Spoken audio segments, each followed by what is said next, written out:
వెళ్తున్నావమ్మా? వెళ్తున్నాను అక్క. ఎందుకంటే ఇది నా కళ.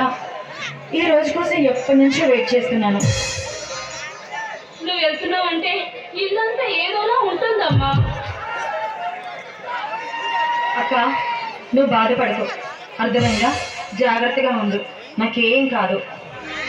మరి నీకు అక్కడ ఆరోగ్యం, నీ మంచి చెడ్డలు ఎవరు చూసుకుంటారు? అబ్బా, ఏంటక్క నువ్వు చిన్నపిల్లలా మాట్లాడుతున్నావు? నేను చూసుకోగలను. అయినా స్వతంత్రంగా ఉండడం నువ్వేగా నేర్పో. అక్కడ నీకేం కష్టం వచ్చినా వెంటనే నాకు కాల్ చేయమ్మా. తప్పకుండా చేస్తాను. నువ్వు మాత్రం ఏడవకూడదు, సరేనా? నేను విజయవంతానికి నీ మళ్ళీ వచ్చేస్తాను.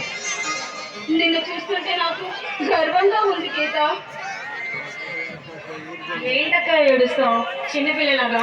చెప్పగా నువ్వు ఇలా ఏడిస్తే మాత్రం అసలు బాగోదు. నువ్వు ఏడవకుండా హ్యాపీగా ఉండు, సరేనా? నేను తొందరగా వచ్చేస్తాను.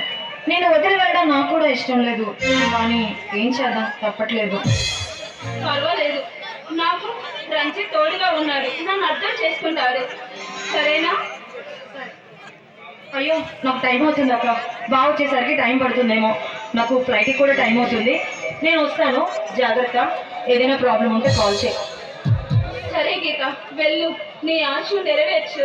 నీ సంతోషమే నా సంతోషం, ఓకేనా?